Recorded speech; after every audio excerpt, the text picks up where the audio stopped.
പിതാവും പുത്രനും പരിശുദ്ധ റൂഹായുമായ സത്യേക ദൈവത്തിൻ്റെ തിരുനാമത്തിൽ തനിക്ക് സ്തുതി. നമ്മുടെ മേൽ തൻ്റെ കരുണയും മനോഗുണവും സദാകാലം വർദ്ധിച്ചിരിക്കുമാറാകട്ടെ.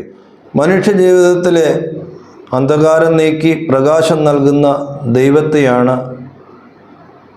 നോമ്പിൻ്റെ 6-ാമത്തെ ഞായറാഴ്ച നാം പരിചയപ്പെടുന്നത്. ഇന്ന് ധ്യാനിക്കുന്ന വേദഭാഗം മത്തായിയുടെ സുവിശേഷം 20-ാം അധ്യായം 29 മുതൽ 34 വരെയുള്ള വാക്യങ്ങളാണ്. യേശുക്രിസ്തു കുരുടനെ സൗഖ്യമാക്കിയ സംഭവം 8-ാം അധ്യായം 35 മുതൽ 43 വരെയും മർക്കോസിൻ്റെ സുവിശേഷം 20-ാം അധ്യായം 46 മുതൽ 52 വരെയും രേഖപ്പെടുത്തിയിട്ടുണ്ട്. നമ്മുടെ കർത്താവ് യെരുശലേമിലേക്ക് പോകുന്ന വഴിയിൽ ജെറീക്കോയിൽ വെച്ചാണ് ഈ സംഭവം നടക്കുന്നത്. മത്തായിയുടെ സുവിശേഷത്തിൽ യേശുക്രിസ്തു ജെറീക്കോ പട്ടണത്തിലേക്ക് വരുമ്പോഴാണ് സംഭവം നടക്കുന്നതെങ്കിൽ, വ്യത്യസ്തമായിട്ട് ലൂക്കോസിൻ്റെ സുവിശേഷത്തിൽ യേശുക്രിസ്തു ജെറീക്കോയിൽ നിന്ന് പുറപ്പെടുമ്പോഴാണ് ഈ സംഭവം നടക്കുന്നതെന്നാണ് രേഖപ്പെടുത്തിയിരിക്കുന്നത്. ലൂക്കോസിൻ്റെ സുവിശേഷത്തിലും മർക്കോസിൻ്റെ സുവിശേഷത്തിലും നമ്മുടെ കർത്താവ് ഒരു കുരുടനെയാണ് സൗഖ്യമാക്കിയതെന്ന് രേഖപ്പെടുത്തിയിരിക്കുന്നു. എന്നാൽ മത്തായിയുടെ സുവിശേഷത്തിൽ ജെറീക്കോയിൽ വെച്ച് 2 അന്ധന്മാരെ സൗഖ്യമാക്കിയതായിട്ട് രേഖപ്പെടുത്തിയിരിക്കുന്നു. മർക്കോസിൻ്റെ സുവിശേഷത്തിൽ അന്ധനായ വ്യക്തിയുടെ പേര് രേഖപ്പെടുത്തിയിരിക്കുന്നു. ബർത്തിമായി എന്നാണ് അവിടെ രേഖപ്പെടുത്തിയിരിക്കുന്നത്. 2 കുരുടന്മാർ ജനസമൂഹത്തിൻ്റെ പ്രതിസന്ധികളെ അഭിമുഖീകരിച്ച് യേശുക്രിസ്തുവിൻ്റെ അടുക്കിലേക്ക് വരികയും ദാവീദ് പുത്ര കരുണ തോന്നണമേ എന്ന് നിലവിളിച്ച് പ്രാർത്ഥിക്കുന്നു. ശിഷ്യന്മാർ അവരെ വിലക്കിയെങ്കിലും അതിനെല്ലാം മറികടന്ന് ക്രിസ്തുവിൻ്റെ കരുണയ്ക്കായിട്ട് അവർ യാചിക്കുന്നുണ്ട്. മത്തായിയുടെ സുവിശേഷത്തിൽ ദാവീദ് പുത്ര കരുണ തോന്നണമേ എന്ന് 3 പ്രാവശ്യം പറയുന്നുണ്ട്. മറ്റ് സുവിശേഷ ഭാഗങ്ങളിൽ 2 പ്രാവശ്യം പറയുന്നതാണ്. 3 പ്രാവശ്യവും പറയുന്നത് അവരുടെ തുടർച്ചയായ അവരുടെ സ്ഥിരോത്സാഹവും ഭക്തിയും വിശ്വാസവുമാണ് വെളിപ്പെടുത്തിയിരിക്കുന്നത്. അന്ധനായ വ്യക്തി യേശുക്രിസ്തുവിനെ ദാവീദ് പുത്ര എന്ന് വിളിക്കുമ്പോൾ കാഴ്ചയില്ല എങ്കിലും യേശുക്രിസ്തുവിനെ തിരിച്ചറിയുവാനുള്ള ഉൾക്കാഴ്ചയും ദൈവിക ജ്ഞാനവും അവർക്കുണ്ടായിരുന്നു. ഗ്രന്ഥങ്ങൾ വായിക്കുന്നതിന് അവർക്ക് സാധിച്ചില്ല എങ്കിലും ക്രിസ്തു ആരാണെന്നുള്ളതായ ആഴമേറിയ വിശ്വാസമാണ് ദാവീദ് പുത്ര എന്ന വാക്കിലൂടെ വെളിപ്പെടുത്തുന്നത്. ബാഹ്യമായി അവർക്ക് കാഴ്ചയില്ല എങ്കിലും അവരുടെ ആന്തരിക നയനങ്ങൾ തുറക്കപ്പെട്ടതായിരുന്നു. അവരുടെ ആത്മീയ ഉൾക്കാഴ്ച വളരെ ശ്രദ്ധേയമാണ്. നമ്മളെല്ലാവരും കണ്ണുകൾ ഉള്ളവരാണെങ്കിൽ തന്നെയും കാര്യങ്ങൾ യഥാവിധി ഗ്രഹിക്കാതെ പോകുന്നുണ്ട്. എന്നാൽ നമുക്കെല്ലാവർക്കും ഈ അന്ധന്മാരെ പോലെ ആത്മീയമായ ഉൾക്കാഴ്ച ഉണ്ടാകേണ്ടിയിരിക്കുന്നു. ഇന്നർ വിഷൻ അഥവാ ഉൾക്കാഴ്ച എന്നുള്ളത് ആഴത്തിലുള്ള ദൈവ അനുഭവവും കാഴ്ചപ്പാടുകളുമാണ്. ബാഹ്യമായ കാഴ്ചയേക്കാൾ ആന്തരികമായ കാഴ്ചപ്പാടുകൾ നമ്മളിൽ വർദ്ധിച്ചു വരട്ടെ. നമ്മുടെ ഒരു പ്രാർത്ഥനയിൽ ഇപ്രകാരം പാടുന്നുണ്ട്. തന്നുദയത്താൽ ലോകത്തിനു വെളിവാകിയോരീശോ, എന്നോട് കൺകൾ കാണാത്തതിനാൽ വെളിവേകണമേ. ഇരന്നീടാതെ ഇരുട്ടിലുദിച്ചൊരു വെളിവായോവേ, ഇരുളാമെൻ്റെ ഉൾക്കണ്ണുകളെ തെളിയിക്കണമേ. നമ്മുടെ എല്ലാവരുടെയും ആന്തരിക നയനങ്ങൾ തുറക്കപ്പെടേണ്ടത് അനിവാര്യമാണ്. അവരുടെ ആഴമായ ഭക്തി കണ്ട് നമ്മുടെ കർത്താവ് അവരോട് ചോദിക്കുന്നുണ്ട്, ഞാൻ നിങ്ങൾക്ക് എന്താണ് ചെയ്തു തരേണ്ടത്? അവർ ഞങ്ങൾക്ക് കാഴ്ച ലഭിക്കണമെന്ന് കർത്താവിനോട് പറയുകയാണ്. കൂടുതൽ ആവശ്യങ്ങൾ കർത്താവിൻ്റെ മുമ്പിൽ അവർ വെക്കുന്നില്ല. ഒറ്റ ആവശ്യമാണ്, ഞങ്ങൾക്ക് കാഴ്ച ലഭിക്കണമെന്നുള്ള അടിസ്ഥാനപരമായ ആവശ്യമാണ് അവിടെ കർത്താവിൻ്റെ മുമ്പിൽ അവർ വയ്ക്കുന്നത്. യേശുക്രിസ്തു അവരെ സ്പർശിക്കുകയും അവർക്ക് കാഴ്ച കൊടുക്കുകയും ചെയ്യുന്നു. ലൂക്കോസിൻ്റെ സുവിശേഷത്തിൽ കാഴ്ച ലഭിച്ച ആ കുരുടൻ യേശുക്രിസ്തുവിനെ അനുഗമിച്ചു എന്നും അതുകണ്ട് അനേകമായ ആളുകൾ ദൈവത്തെ മഹത്വപ്പെടുത്തിയെന്നും രേഖപ്പെടുത്തിയിരിക്കുന്നു.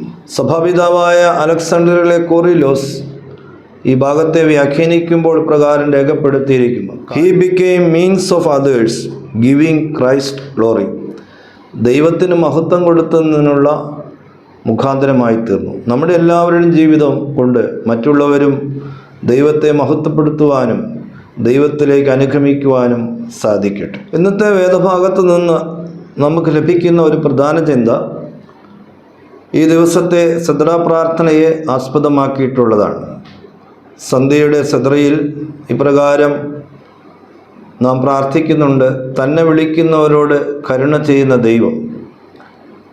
കുരുടനെ സൗഖ്യമാക്കിയതിലൂടെ നമുക്ക് പരിചയപ്പെടുത്തുന്നത് നിലവിളിക്കുന്നവരെ സഹായിക്കുവാൻ പ്രാപ്തനായ ഒരു ദൈവത്തെയാണ്.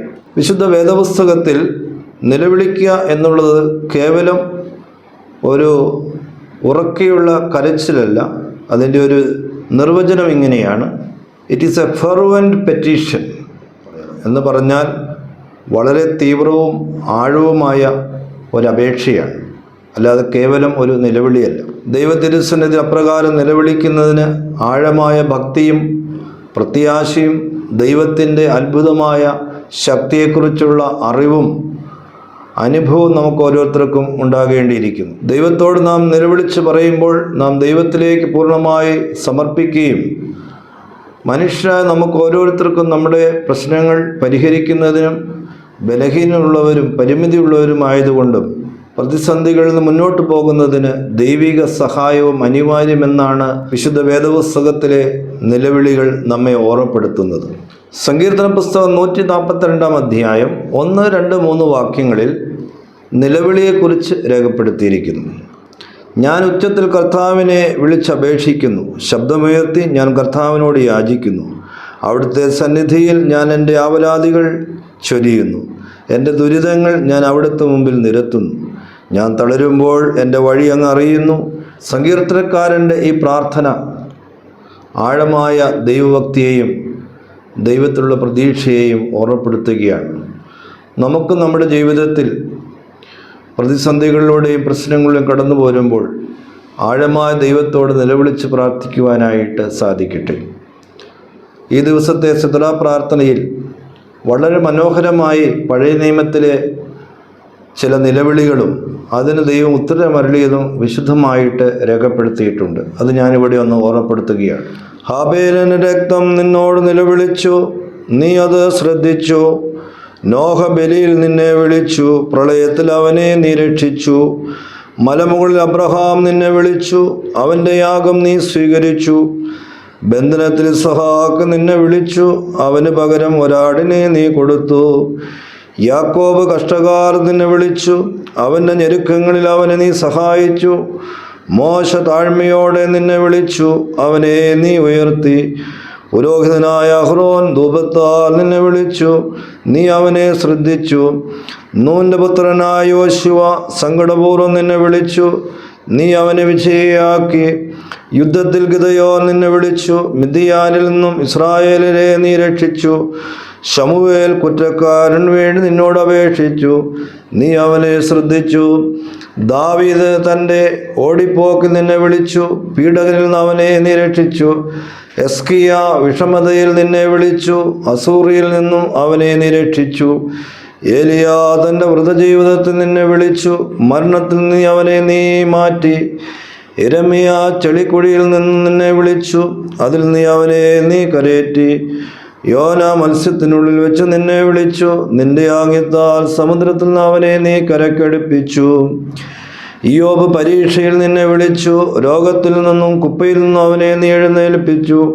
ഹാനനിയ മുതലായവർ അഗ്നിയിൽ നിന്നെ വിളിച്ചു, അതിൽ നിന്ന് അവരെ രക്ഷിച്ചു. ദാനിയേൽ സിംഹക്കുഴിയിൽ വെച്ച് നിന്നെ വിളിച്ചു, സിംഹങ്ങളുടെ സംഹാരത്തിൽ നീ അവനെ വിടുവിച്ചു.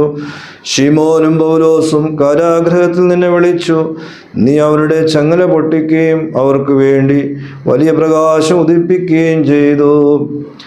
ബൈബിളിൽ ദൈവത്തോട് നിലവിളിച്ച് പ്രാർത്ഥിച്ചവരുടെ വലിയ ഉദാഹരണമാണ് രേഖപ്പെടുത്തിയിരിക്കുന്നത്. ഈ പ്രാർത്ഥനകൾ നമ്മുടെ ആത്മീയ ജീവിതത്തിന് പ്രോത്സാഹനമായി തീരട്ടെ എന്ന് ഞാൻ പ്രാർത്ഥിക്കുന്നു. അനുഗ്രഹിക്കപ്പെട്ടവരെ, നമ്മുടെ ജീവിതത്തിൽ ദൈവത്തിൻ്റെ സഹായവും ഇടപെടലും അനിവാര്യമാണ്. ഈ കാലഘട്ടത്തിൽ അനേകം പ്രശ്നങ്ങളിലൂടെയും പ്രതിസന്ധികളിലും നാം കടന്നു പോകുമ്പോൾ അവയെല്ലാം നമുക്ക് പരിഹരിക്കുവാൻ സാധിക്കുകയില്ല.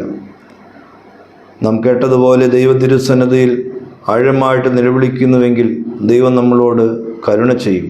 ഈ ദൈവത്തെ നമുക്ക് കണ്ടെത്തുവാൻ സാധിക്കട്ടെ.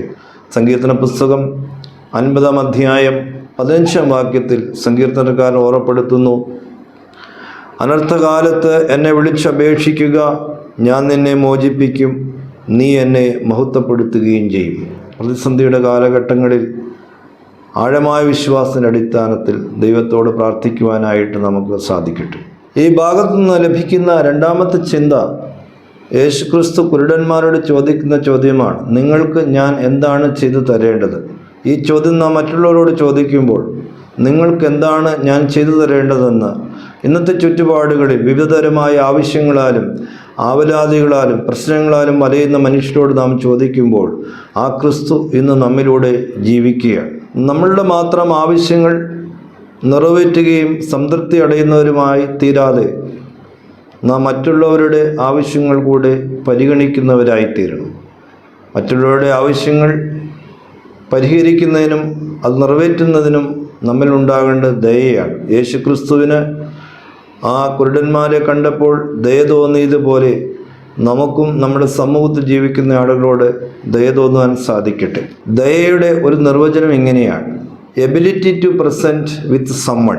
മറ്റുള്ളവരുടെ ജീവിതത്തിലുള്ള നമ്മുടെ സാന്നിധ്യമാണ് സത്യത്തിൽ ദയ എന്നുള്ളത്. ആവശ്യക്കാരുടെ ജീവിതത്തിലുള്ള നമ്മുടെ ഇടപെടലും നമ്മുടെ സാന്നിധ്യമാണ് സത്യത്തിൽ ദയ എന്നുള്ളത്.